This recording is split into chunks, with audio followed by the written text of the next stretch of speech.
So basically, the secret to short sales is automate everything because it's going to run you over. That's the secret. It's a paperwork disaster. Um, Yeah.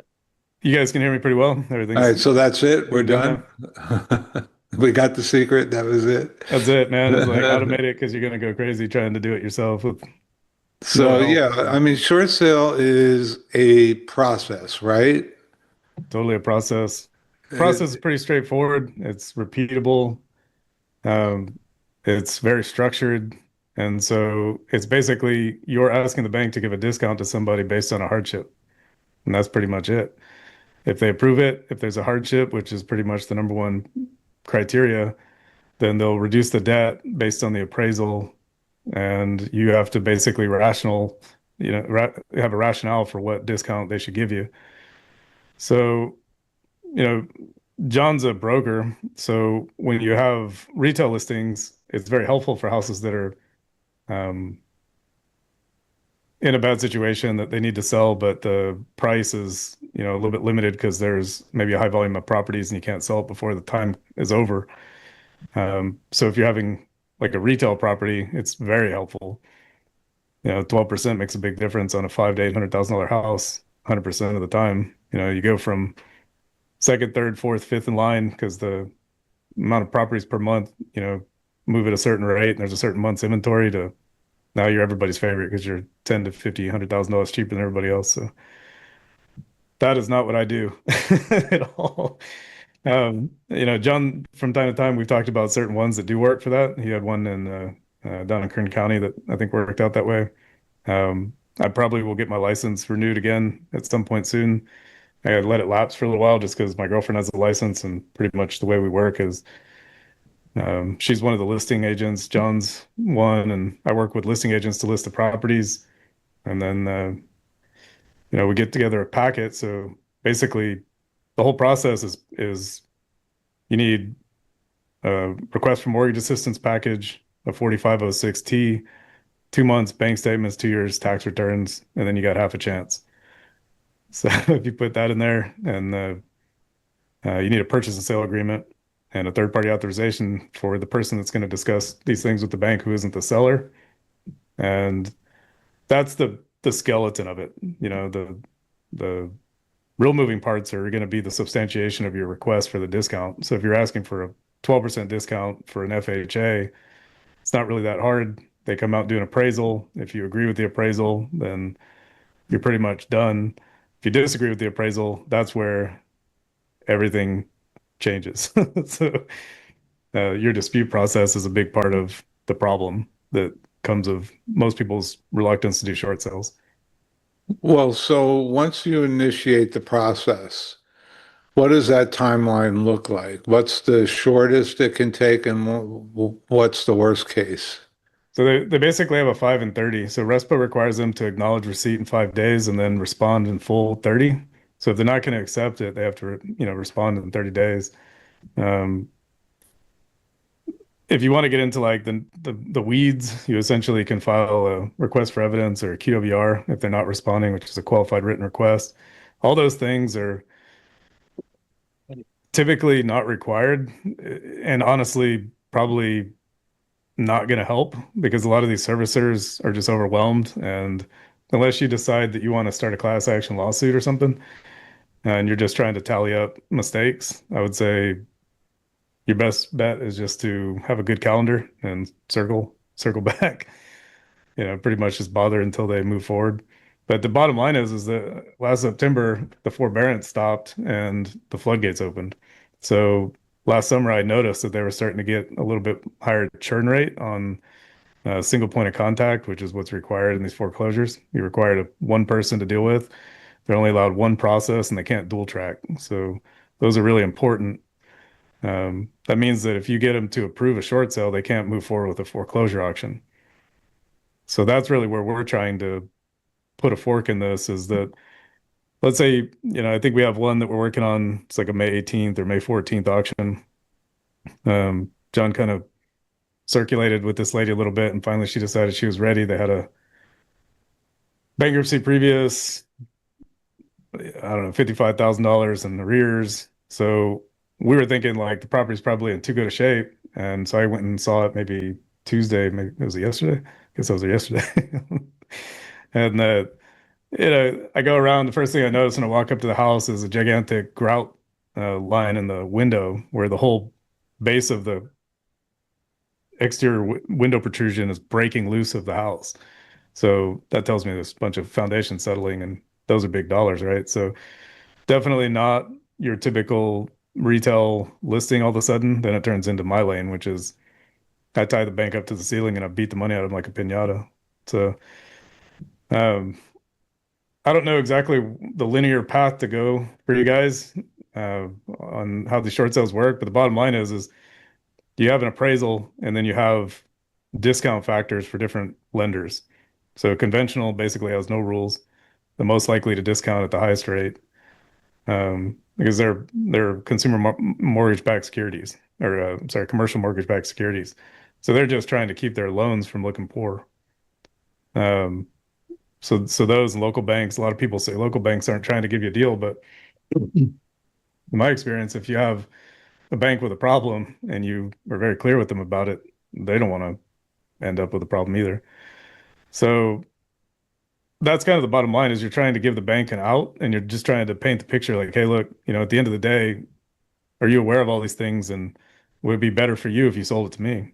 And that's the narrative you're trying to create, whether you do it in a direct fashion with just a straight request for an FHA, 12% discount, keep asking them for a deeper discount over time because they allow you to go down 2% over a time, tranche of say 1 to 3 months. They'll give you another discount over another period, or a VA loan where the structured amount is pretty much a vague 85.04 or higher kind of thing. Like it's not really like a set amount, but everyone pretty much knows that you're hovering around 85% of the appraisal. So our job is basically to circle back and keep trying to work with the lender to send appraisal corrections or get the appraisal to consider all the things that aren't comp based. So if 5 houses around me are basically the same exact house, they're all at 500,000, you pretty much know that your base price is going to be 500,000 minus repairs and any other circumstances that need to be dealt with. That's pretty much how a short sale works. So your big move is to go find a low comp and try and try and influence the appraisal to agree with you that that lowest comp makes sense because of the fundamental flaw of logic. It's in foreclosure. It doesn't have the same timeline to go on the market, and it's not as marketable, and it probably doesn't have paint and carpet that are retail ready, and all the things aren't fixed and ready to go retail. So even though it might look the same at face value, you can start nickel and diming every single thing in there and try and influence the appraiser to agree with you. And that's pretty much all I do every day is do a forensic audit on it. So you're engaging with the appraiser at the property, or are you waiting for them to come back with a report and then you're protesting? How does that work? Yeah, so I have two companies. One of them is, the buyer side, and the other one is a loss mitigation negotiating company. So I've got a website called My Resolution Path where I've got, myresolutionpath.com is a partner company to my other website called Helpful Home Buyers USA. So what we do is we basically send them an email, open up the conversation with the lender through the third party negotiating company, and then we send it a packet. We negotiate on the seller's behalf. We get the appraisal ordered after about 3 weeks. They'll kind of acknowledge the short sale, give you a green light. After that, it takes another 3 weeks for them to kind of fool around and schedule an appraiser. So you're looking at 3 to 6 weeks before anything really happens. Then you have a week or 10 days window for the appraisal to happen. And then pretty much the 5 and 30 comes back into the equation again. They have 5 days to respond and they never do. They have 30 days to review it, which they sometimes do. And then you dispute it if you don't like it. And that's where the money's made is you never probably want to settle. You probably want to, especially with AI, you want to take your time to nitpick the appraisal and do your best job at, making your adjustments and trying to convince the bank that it makes sense. So Are there any advantages or disadvantages to the homeowners going through this process? Well, the advantage is very straightforward, and most I would say I've never not seen the advantage be more time, right? Nobody's ever ready to move. That's the number one advantage for the seller. Almost all of these are upside down, so there's no upside to them other than time. They're not going to get more money. They're not going to get a sub two typically because of the arrears. Nobody really wants to come in and pay. You can do wraps maybe, but then you've got to find a wrap buyer within the timeline of the foreclosure. So that gets tricky. So the homeowner always the pitch is very simple, right? When you think about the amount of money that you owe, does it make sense to take a cash offer, or would it make more sense to probably look at a short sale as an option? And they're gonna say, well, I think my house is worth whatever. You're like, okay, so if we went and took you on a shopping spree and you had 16 other houses right down the street, would you choose your house first, or would you be a little further down on the totem pole as far as like, fresh paint, fresh carpet, retail ready? And that's usually about the time that it's pretty simple to have a conversation about a short sale because they're going to realize, you know, what you're trying to say without you having to be super blunt about it. And then John's pretty good about being pretty blunt though. I'll say that I'm overwhelmed with the amount of appointments this guy sets for me and has gotten into contract. So, if you guys want to learn how to talk to sellers, I would say definitely he can help you. If you set the appointments, he's going to close them. But the real advantage is going to be time because they're in most states going to have to file a deficiency waiver, but in California it's waived. So we don't even have to worry about that. There's no financial consequence. Any liens will be wiped away. Like all the liens are going to definitely not be in good shape because, solar liens and all that stuff, it just falls off as far as as far as unless they have a personal guarantee on it. That's a little different story. So the homeowner gets to stay for free, They basically. get to stay for So free. Yeah, it's rent three free, so months. that's an advantage for the homeowner. Yeah, they can save some money for 3 months. And then the other option is they can get a moving expense depending on the loan. They'll get, 3 to 3,500 for FHA, 1,500 for VA, and it's kind of arbitrary for reverse mortgages and conventional, but tends to be about 10,000. And in reverse mortgages, sometimes they'll give the other surviving heirs another 10,000 if they're both managing the probate and then also live there. Now, when you're doing a reverse mortgage, you're generally dealing with HUD, correct? Or it's After one of after their 2018, appointees or what? yeah, after a certain, I think it was 2018, they all, I think, are FHA guaranteed, but before that, you have to check for the Secretary of State. So you'll see like a HUD or Secretary of State flag on the title.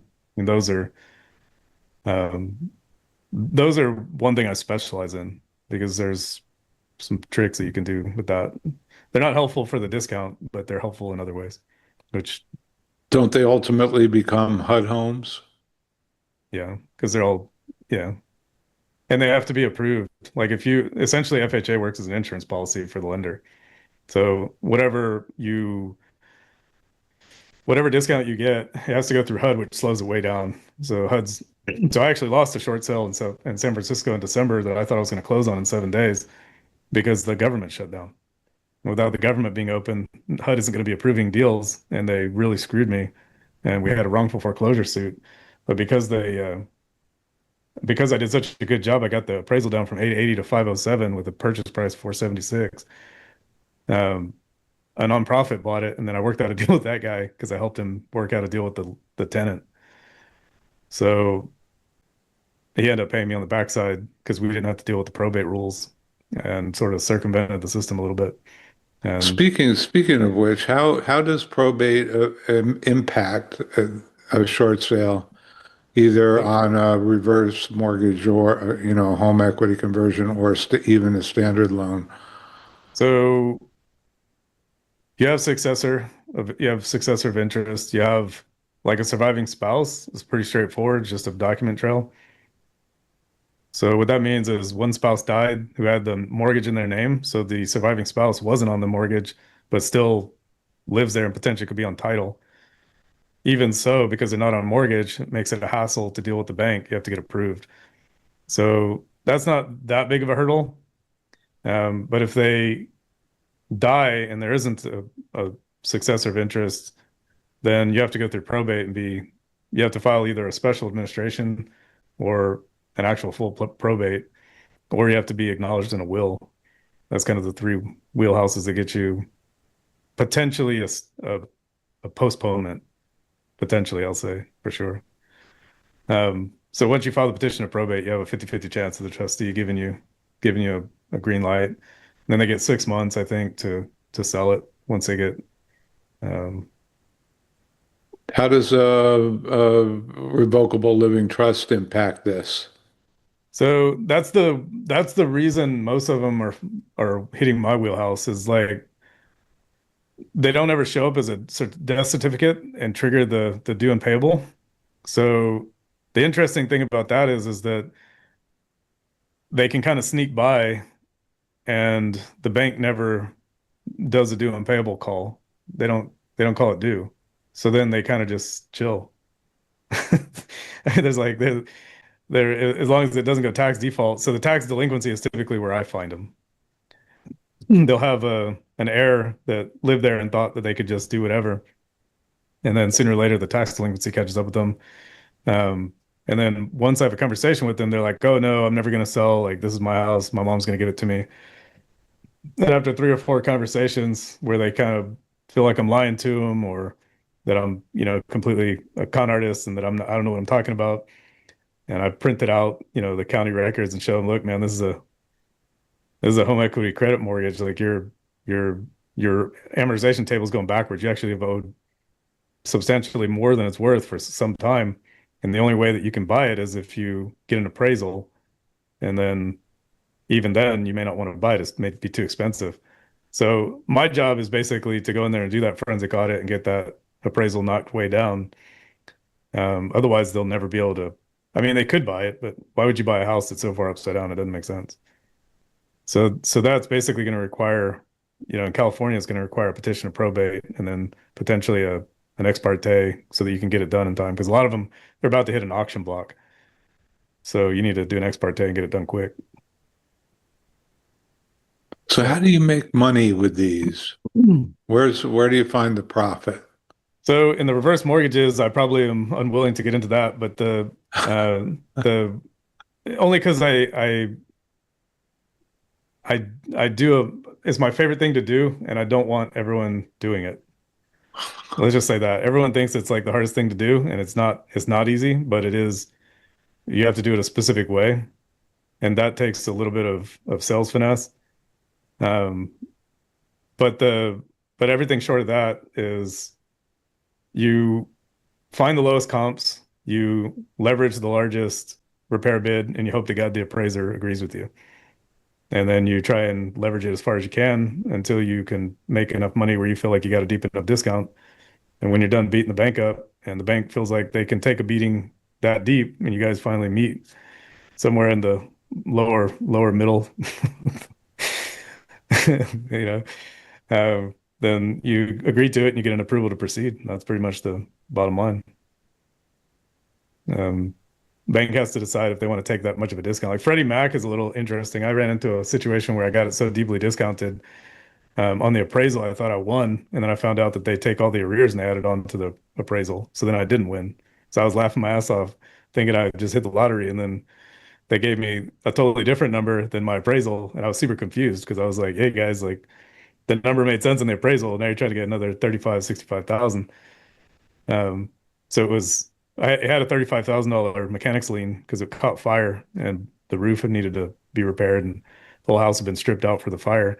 So I wasn't worried about that too much because it set it up for a perfect remodel. But then they wanted another 65,000 on top of the appraisal plus um, the lien. So I had to go quiet title the lien. And then the guy had an arbitration clause in it. So now we're dealing with that. So a year later, Freddie Mac, instead of giving me a discount, is going to sit on this for an extra year.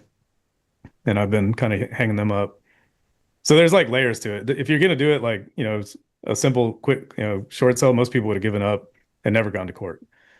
But doing the quiet title, you can knock off sole liens, you can send demands in. They're fixtures, they aren't supposed to be on the title at all. So a lot of people give up and think the solar liens are supposed to, kill deals, but they shouldn't be on there ever. They just tell them to come get their shit and get out of there. Like, why are you if you want to put it on there, fine. But it's collateral, so come get your collateral. It doesn't need to be on it's not supposed to be a UCC lien. So we send So, demand so letters for that. so you mentioned fire damage. What about things like cooking meth or mold, those Yeah, they're kinds of all issues? get a repair bid and dig deep for the discount for sure. Find the most expensive guy in town. Get a written ServPro, bid, get a right? So test. call ServPro for sure. Yeah, yeah. Call one guy and ask him, hey, write me a worst case scenario bid. And they'll do it. You don't need to break the law to get a good deal on these. It's so easy to just do it the right way. And it's just very straightforward. You have a requirement in California now to have a license to do work, or you're going to have a 10-year liability if you do it yourself. So why would you ever want to do your own work these days?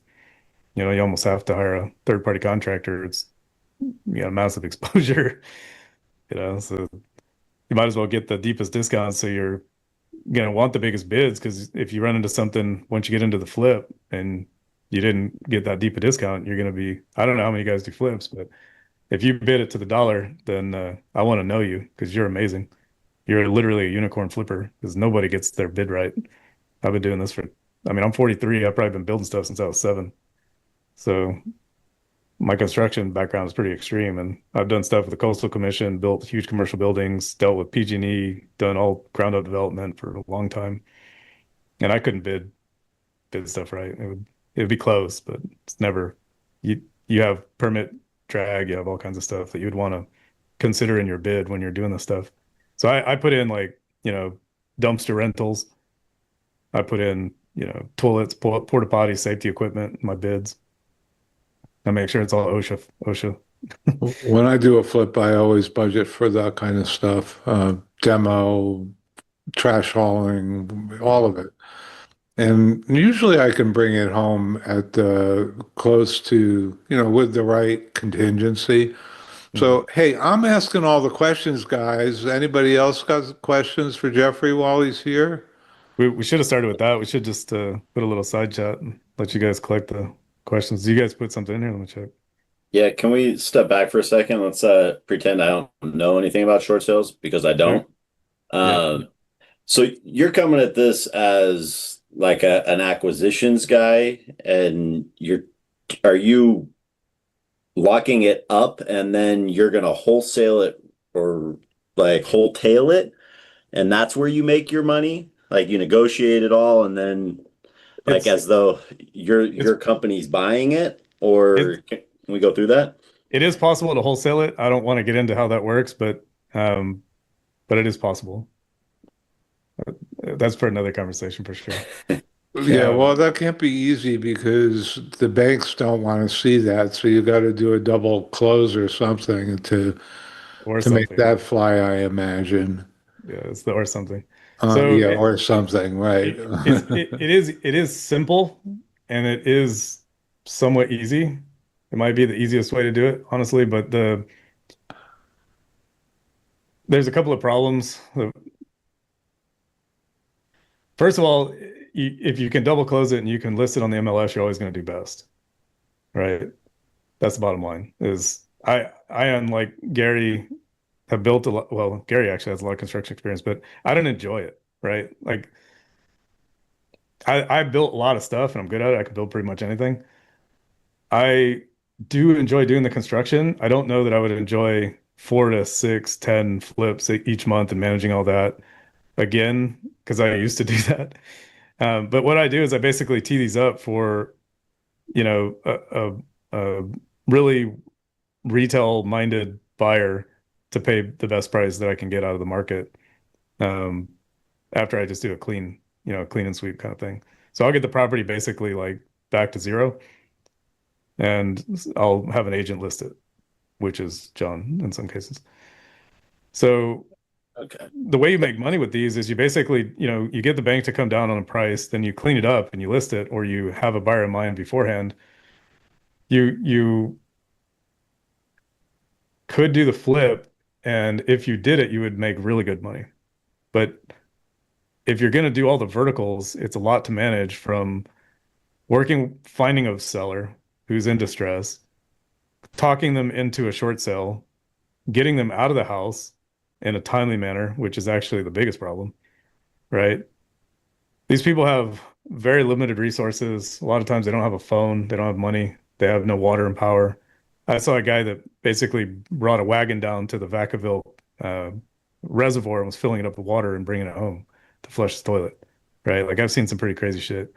So I went into a house in San Francisco that looked like an anthill. Didn't matter where you were going through a tunnel of stuff. He was a hoarder. And the place was so full of stuff, it'd probably take me 6 or 8 30-yard containers to get all the stuff hauled out of there. Right. And there were kids that were sleeping in between the piles of stuff, and it was kind of crazy. Dogs, don't have a way to get out of the house and go to the bathroom somewhere else. So it's just like very local. I don't know. That seems pretty nasty stuff. But think that's we going to be your do biggest have a challenge is whole just separate meeting getting past the before. seller, transitioning somewhere, and the upfront agreement with them on that, which can then vary your timeline on construction dramatically, right? So if you can do it, I would do it with a double close and and then roll into securing the financing to then put it on the MLS. Um, so that's kind of what we do is I get it secured, we get it for a certain price, and we go ahead and relist it. Once we have the approval to proceed, and we find a second buyer and we sell it. So that's the cheat code kind of. Okay, so yeah, you're actually negotiating it, buying it, maybe doing a little bit of cleanup. We flip Hopefully. some of them, but I don't flip all of them. It would be impossible for me to keep up with it personally. I'd have to have another team, and a lot of these I do all over the country. So like I do them remotely. Yeah. So the remote ones are more interesting and impossible for me to, not impossible, but I wouldn't want to do remote flips. That'd be crazy. Okay, so Chris asked, when you're negotiating that, you're baking in all of your profit enough to cover your agent listing it and selling it on the back end. Yeah, the discount for the bank is typically baked into it anyways. Yeah, so like with an FHA, they give you 18% off max. It starts at 12 and it goes up to 18. You can ask for a variance. So there's a little movement there. So that's the thing is like if you're gonna do these, I would start with one and really read the rules, like the FHA handbook or the VA handbook. It's called the HUD handbook.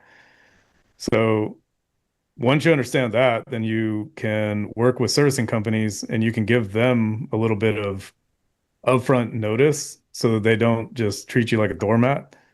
Meaning like the first email I send out essentially post notice that we've delivered a short sale request. They have 5 days to respond and 30 days to give us a full answer with the law because I don't trust that they're going to know anything.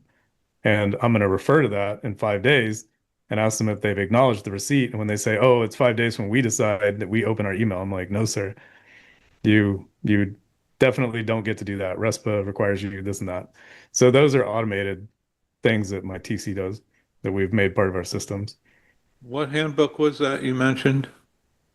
So say that again. So you're You said you mentioned a book, a specific reference. so for the FHA, you have HUD handbook, the 1001.1 or something, and then you have like the memorandums that come out that are sort of the updates. And then for the VAs, you have the VA handbook, and then you have a VA technician that's always attached to the person, the veteran. So if the person's in the military, they have a VA technician that with the FHA, the FHA requires you to go through a waterfall process. You get to apply and then you basically refuse or don't qualify for a loan mod, then a partial claim, then a deed in lieu, then whatever. There's like a process, and the last one on the totem pole is a short sale. With a VA, they just say, "Here's what you're eligible for." You don't get a choice. We tell you. So if they're eligible for a short sale, then you can do a short sale. If a short sale for some reason isn't an option, then you don't get to get a short sale. So the VA is very specific in what they allow. The FHA requires you to go through a process of denials, or I would say acceptance or denials. And then one thing that is helpful to know when you're having a conversation with these sellers is that they're only allowed to do 30% of their loan for the partial claims. So if they've already got like $180 billion in second and third and fourth and fifth loan mods for the last 6, 7 years, and it goes up above 30% of the estimated value, they're toast. They're not going to get another one. Now, there's another problem with the short sale that affects the lender, which causes a lot of drag that I don't know how far we want to get into this, but um, those the first lien, you're only negotiating with the first position lien. The first position will have to take a deeper discount based on the liens that are already in place. So if you have a partial claim or 5, which I've seen quite a few because Florida allows like 3-5 years of arrears to mount up somehow, you could have a $300,000 arrears on an $800,000 house pretty easily, or a $900,000 house. Like I've seen it go the full 30%. So the first would reduce their acceptable amount. So you get the appraisal, then you would reduce the amount that's going to get paid to the first by the full amount getting paid to the second and third and fourth and fifth, and reducing the first. So it's kind of crazy how it works. They often have a pretty hefty kneecapping coming their way, I would say. So I don't know. There's layers to this. Like I said, we could go on for 3-4 hours for 3 or 4 days in a row and never even get to past FHA. So what I, would you be looking for in somebody bringing you a reverse mortgage situation? yeah, so I don't really get into what I do for the reverse mortgages, but yes, that's all I do. I take referrals. We pay $2,500 on a referral when closed. We can potentially pay up to 5,000 depending on the situation. They have to have a security, I mean, a Secretary of State flag. It's got to be HUD. Um, if they need to go through a probate, that's where we can really shine. We have attorneys in a couple of states that I work with that, if they don't have any money and they are an heir, that's an eligible heir. So it basically goes sideways and then it goes down and then it goes up and it goes to oblivion. What I mean by that is it goes sideways with the surviving spouse, then it goes down to the kids, then the grandkids, then up to the parents and the grandparents, and then out to whoever the hell's going to make a claim to be an heir, right? Or it basically starts at the will and then does all that stuff. So you could be a stepbrother with the will and still be good. If you're a stepbrother without a will, you got nothing. All right. So you have to create like a family tree and go through the whole family tree, get everyone notice and all that stuff. So what we do in California is I get a special admin and we start probate, and then in 3 weeks I can buy the property. Or at least I can be approved to buy the property. We have to still get an appraisal. So are you looking for something that isn't in good condition? Is there a certain equity band that makes the most sense there? For those, I go either way because we can list them. So I'm happy to take them either way.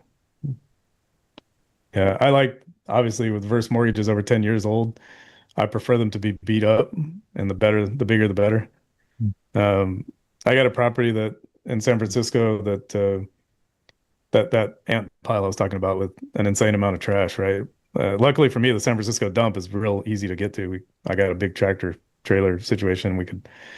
This place is in the same place as where the dump is, so it's a 15-minute drive or something, pretty easy drive. So this particular place, is worth 900,000. House across the street sold for like 9 or 915. So obviously the appraiser's going to see that. It's literally 60 feet away. It's in a cul-de-sac, and I can go through some of the numbers with you guys to show you kind of what we're looking for and how it works, if that's helpful. But one thing I will say is that the reverse mortgages, there's a reason that you don't want them. If you're not good at if you're not a good construction guy, or like you're not going to get a discount on it, right? So you only get to get 5% off the appraised value. So if you can't get the appraisal, if you don't know how to deal with the appraisal, which is probably 99% of this, you're going to get nowhere fast, and it's going to be unfortunate. That's why everybody hates them. It's very difficult to get the discount. Type of lien filed by a contractor. So when you have these big repair values, obviously you get worst case bid and you make it real. So when you come to the appraiser meeting, you're like, look, you can see this crack. It's pretty cool. Watch, I'll stick my thumb in between the house and the chimney. Look, there's $150,000 foundation repair bid because watch this. And you set a ball down in the kitchen and you let it go and it starts rolling without you touching it to the door that's got a pencil hole at the bottom that you can stick your pencil through the outside with the door all the way closed because everything's shifted, right? Foundation's completely busted. I had one that looked like a 4x4 jigsaw. It was basically like the 4x4 the 4x8 sheets of drywall had pulled apart, and we gave him a $70,000 offer on a $350,000 house, and so we'll probably get approved for it, right? There was a ball situation. I showed the guy. I put the ball down and it rolled towards the door, and I said, "Look, man, the whole house is getting ripped apart. It's literally it's shearing apart." And so, wasn't too hard of a. It was easy to tell him the massive problem, right? So the goal is basically to get the deepest discount on the repair value and then get the cheapest labor. It's kind of that's how you make money. The bank doesn't want to deal with these problems. They're not in the business of reselling them unless they're Freddie and Fannie Mae. So that is one problem is Freddie Mac likes to buy them and fix them, and if they can't fix them, they'll rent them. They've made that a policy. Fannie Mae is starting to do it, and if they go, private, which they've done or are doing under receivership or whatever you call it, they're going to continue to do that. And so for anyone who was, or any of you guys investors during the last downturn, nobody? Jesus, Travis, how old are you? You kid? 41. Okay, so you're my age. So in 2008, there were like, I don't know, Gary, what was the number? Like 50 to 70% was owned by Wells Fargo or something crazy under Fannie Mae. There was, well, look at the banks that went under, right? WAMU Yeah. failed, and they left. And what was the one out here in California, the big one that, Wachovia, Washington Mutual, well, I said WAMU. Wells Fargo, Yeah, but there was one. Bank of the West. Well, and a lot of those are zombie liens that can be quiet titled. So that's a whole different problem, right? When you get into curative title, and that's It something was that countrywide. Remember that? All right. Yeah, that was the California-based one that had. Yeah, so tons Countrywide got of- super leveraged with AIG and they lost their ass. That's exactly what happened. So they were part of the credit default swap malfunction. So it's called a CMB, credit mortgage default swap. Would that be a CMB? Anyway, you're basically you're rating 100 packs of loans or $100 million portfolio tranches and reselling them to people at a discount factor based on the risk, and they were lying there. They were lying about them. But when those companies file an SEC filing, you can actually go find those and figure out who went out of business, and then go quiet title these things and get a free house essentially because they won't respond. Now they're pretty rare these days, but if you were aware of this 15 years ago, you'd be a rich guy because they're easy to find. You go and look up the bankruptcy court filings and figure out who those guys are, and you go find all their loans. So that's what I do kind of with AI and stuff. But Well, so- you mentioned last week Southeast Virginia. yeah, so we have two areas that we work in, predominantly Virginia and California. I'm pretty lucky because John's kind of in the southern part. My partner used to be in Hemet, which is in Riverside County, and his family operates mostly in Virginia. So we've got a lot of easy coverage in those two areas. So that's pretty much where I'm trying to stick because I have the resources. We've So got some in- deals in in- Texas. I can't stop saying yes to John for these out-of-state deals, but I tried my hardest.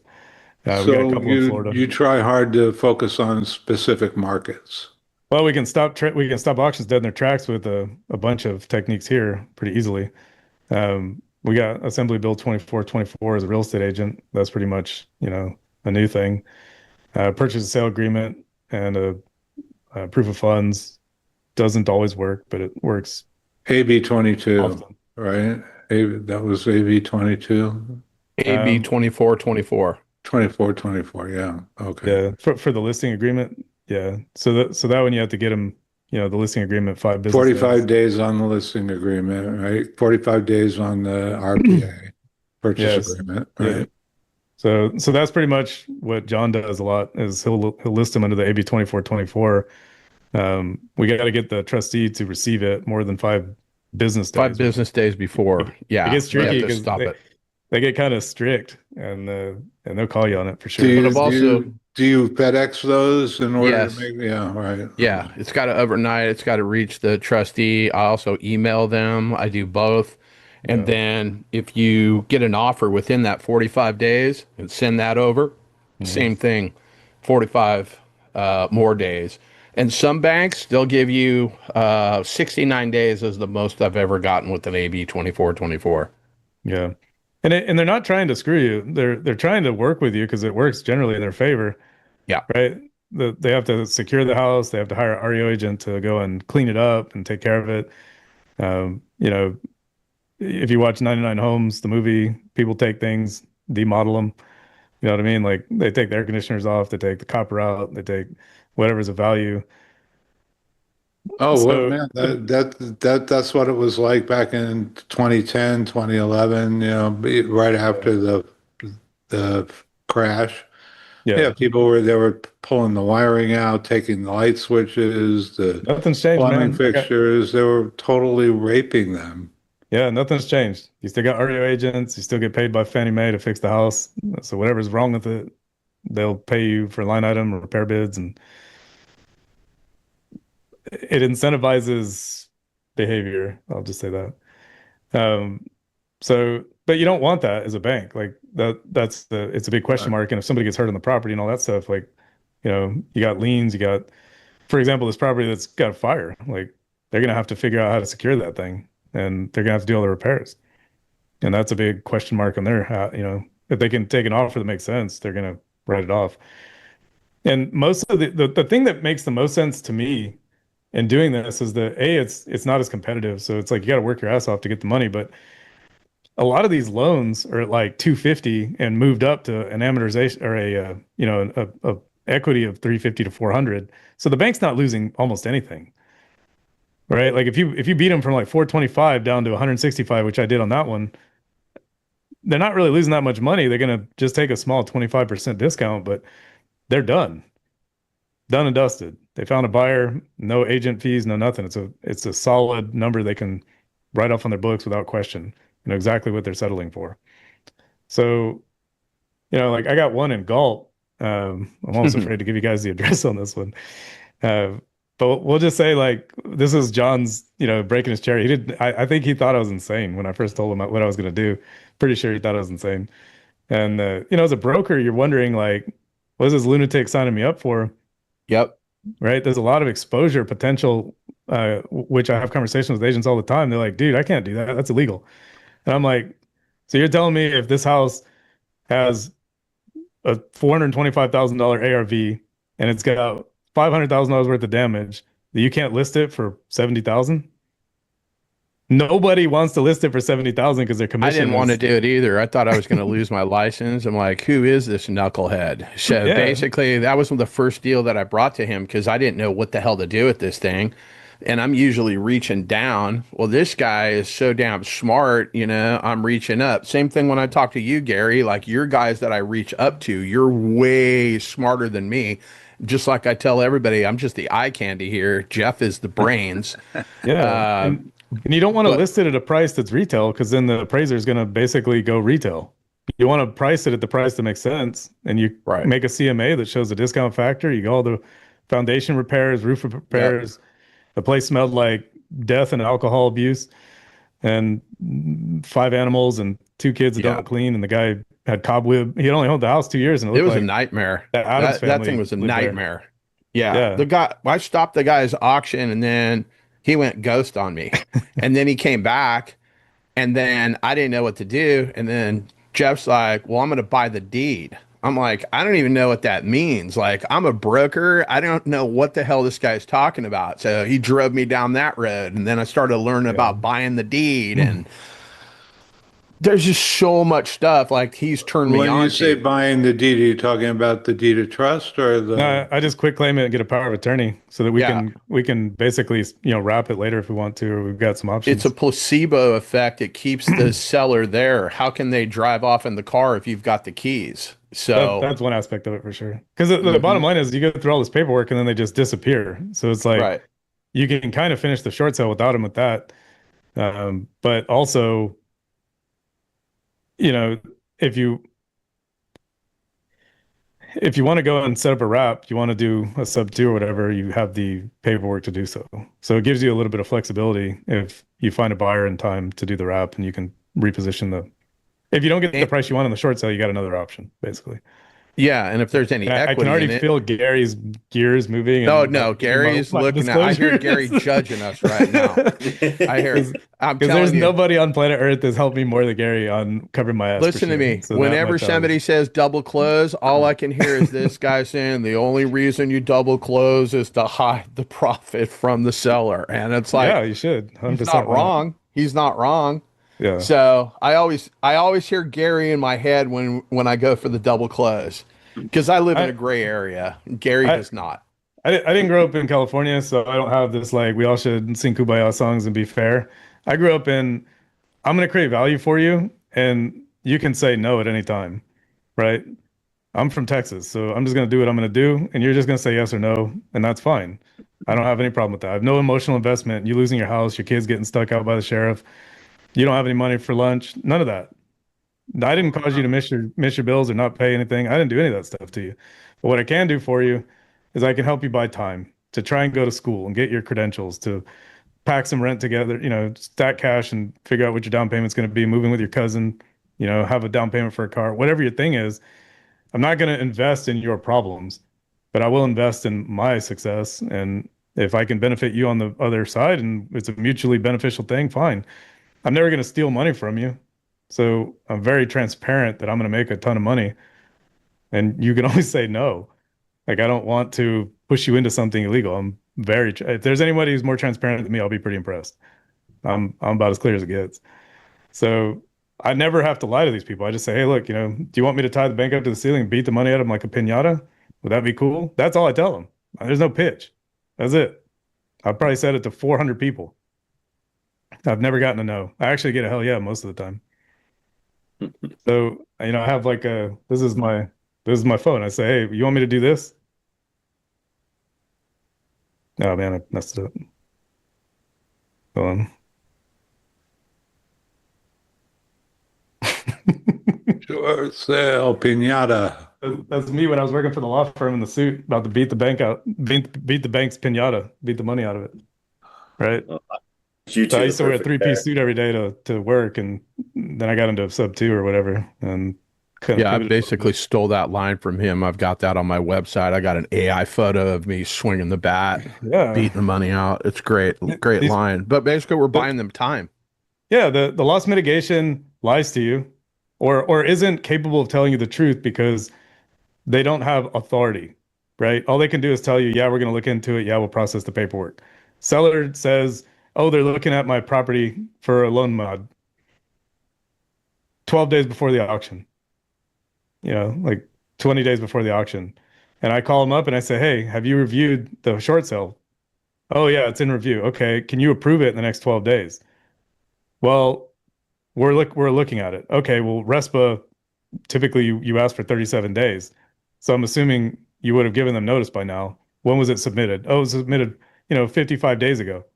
Okay, so 30 days have gone by and you're required to respond. Clearly you're gonna not respond, or you've already, told them no, but they don't know that because either A, they haven't opened the mail, or B, that's going to the wrong place or whatever. So we get on the phone with them and we're like, hey, let's just jump on together. Let's find out from the bank. I know the rules. I'll help you out. It's for free, right? You got 15 minutes of my time for free. And you'll get calloused, right? I turn into Dan Pena over time because just like I have these people lie to me all the time. I mean, if you guys get lied to as often as I've been lied to about everything, you won't go to court and the word fair won't even be like, I'm so callous that I could tell the judge 500 stories for 10 years that would make the judge vote fairness as a joke. In reality, that there's nothing fair about foreclosure. You pay your mortgage for years and the bank does what they do in a very short period of time in relevance to a lot of these people's, homes. Like, there's nothing fair about this whole thing. So Anyway, we've wandered off topic, but this has been an awesome session. Anybody have any final thoughts or questions for Jeffrey or John before we call it an evening? No, it's So- been great. Thank you. I mean, you must have done good work, Jeff. You're able to keep Gary on here an extra 20 minutes. So yeah. So Yeah, it's 20 minutes past my bedtime now, so. that's funny.